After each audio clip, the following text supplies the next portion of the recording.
Hello everyone, welcome to knowledge byte. आज के session में हम यूजीसी नेट कॉमर्स के यूनिट 1 में balance of payment and regional economic integration को कवर करेंगे। तो आप लोगों को बता दें कि ये एक फ्री रिकॉर्डेड वीडियो क्लास है। अगर आपकी कुछ क्वेरी हो तो आप ज़रूर कमेंट करें। तो चलिए आज का ज़्यादा समय ना लेते हुए आज का क्लास स्टार्ट करते हैं। बैलेंस ऑफ पेमेंट क्या है? बैलेंस ऑफ पेमेंट क्या है? बैलेंस ऑफ पेमेंट एक स्टेटमेंट है जो बताता है कि एक देश ने एक साल में दुनिया के दूसरे देशों से कितना इकोनॉमिक ट्रांजैक्शन किया है। इसके इम्पोर्टेंस क्यों है? इसके मेन 3 रीजंस हैं। क्या है? पहला आता है इकोनॉमिक हेल्थ चेक करना। इकोनॉमिक हेल्थ यहाँ पे चेक होता है कि देश प्रॉफिट में है या लॉस में, पता चलता है। फॉरेक्स रेट डिसाइड होता है, यहाँ पर डॉलर रुपी इससे जुड़ा हुआ है। पॉलिसी बनाने में हेल्प करता है। गवर्नमेंट इंपोर्ट एक्सपोर्ट की पॉलिसीज इसी डेटा से बनाती है। इसके 3 मेन कंपोनेंट्स आ जाते हैं। सबसे पहले आता है करंट अकाउंट। इसमें रोज के ट्रांजेक्शन्स आते हैं। गुड्स, जो माल एक्सपोर्ट इंपोर्ट किया, इससे ट्रेड बैलेंस बनता है। सर्विसेज में आ जाते हैं आईटी, टूरिज्म, बैंकिंग, इससे सर्विसेज बैलेंस आते हैं। इनकम विदेश से काम करने वाले की कमाई, कंपनी का प्रॉफिट होता है। ट्रांसफर, गिफ्ट्स, डोनेशन, रेमिटेंस होते हैं। याद रखने वाली बात यहाँ पर यह है कि करंट अकाउंट में माल और सेवा दोनों ही आते हैं। अभी नेक्स्ट है कैपिटल अकाउंट। इसमें बड़े इन्वेस्टमेंट और लोन्स आते हैं, जैसे कि फॉरेन इन्वेस्टमेंट में एफडीआई और एफपीआई आ जाते हैं। लोन्स में आ जाते हैं आईएमएफ, वर्ल्ड बैंक से लिया हुआ लोन। एसेट्स की खरीदारी बिक्री। याद रखने वाली बात यह है कि कैपिटल अकाउंट में पैसा और प्रॉपर्टी ये दोनों आते हैं। नेक्स्ट आ जाता है errors and omissions.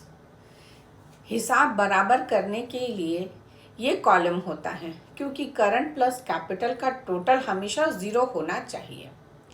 Important point ये है कि अगर करंट अकाउंट में डिफिसिट है तो देश दूसरे देशों से ज़्यादा खरीदारी कर रहा है, मीन्स कि इसका इंपोर्ट ज़्यादा हो रहा है। नेक्स्ट हम देखेंगे regional economic integration. Regional economic integration क्या है? जब कुछ देश मिलकर आपस में ट्रेड और इकोनॉमिक पॉलिसी इजी कर लेते हैं, उसे ही इंटीग्रेशन कहते हैं। इंटीग्रेशंस के 5 लेवल हैं। सबसे नीचे से सबसे ऊपर की तरफ देखते हैं तो लेवल 1 सबसे पहला जो आता है वो है free trade area, FTA. Members आपस में टैक्स खत्म कर देते हैं। बाहर वालों के लिए अलग टैक्स होता है, जैसे कि नाफ्टा। लेवल 2 में आता है कस्टम यूनियन, एफटीए। सब मेंबर्स बाहर के लिए एक ही कॉमन टैक्स रखेंगे, ये डिसाइड होता है यहाँ पर। जैसे यूरोपियन यूनियन शुरू में होता है। लेवल 3 में आता है common market. Custom union plus labour और कैपिटल को भी आने जाने की फ्री परमिशन होती है यहाँ पर। यूरोपियन इकोनॉमिक एरिया इसका एग्जाम्पल है।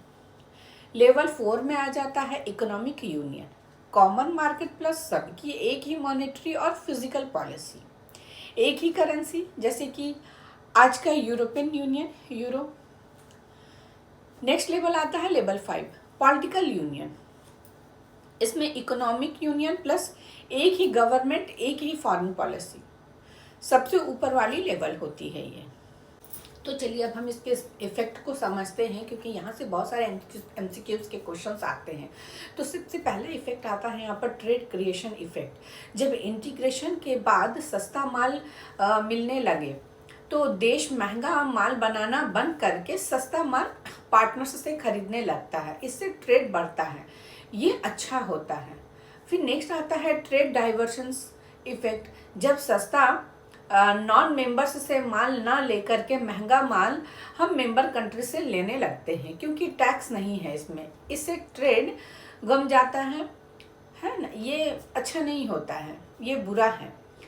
अभी नेक्स्ट हम देखेंगे इम्पॉर्टेंट रीजनल ट्रेड एग्रीमेंट, है ना। तो इसमें ईयू, यूरोपियन यूनियन सबसे बड़ा एग्जाम्पल है इसका इकोनॉमिक यूनियन। नेक्स्ट आता है ASEAN, South East Asia, Asian nation 10 countries हैं, FTA हैं। नेक्स्ट है SAARC, South Asian association, India, Pakistan, Bangladesh अभी कम एक्टिव हैं।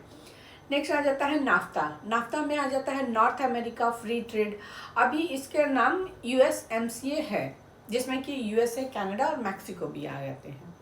तो अभी हम फटाफट से एक क्विक रिवीजन देखते हैं।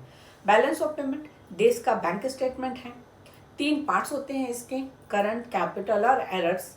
इंटीग्रेशन की बात करें तो दोस्ती का लेवल आ जाता है यहाँ पर, दोस्ती के लेवल में FTA से लेकर पॉलिटिकल यूनियन तक आ जाते हैं। इफेक्ट्स की बात करें तो 2 इफेक्ट्स आते हैं, क्रिएशंस अच्छा होता है और डाइवर्जेंस बुरा होता है। एग्रीमेंट्स इसके 4 पार्ट्स हैं, EU, Asian, SAARC and naphtha. तो इस चैप्टर में आप लोगों को कहीं से भी अगर कुछ क्वेरी है तो हमें कमेंट ज़रूर करें, हम आपको ज़रूर इसका वीडियो प्रोवाइड करेंगे। तो हम आज का ये सेशन उम्मीद करती हूँ आप लोगों को पसंद आया होगा। तो हमें लाइक और सब्सक्राइब करना ना भूलें, क्योंकि आपके लाइक और सब्सक्राइब से हमें मोटिवेशन मिलता है। आज के लिए इतना ही, बाय बाय।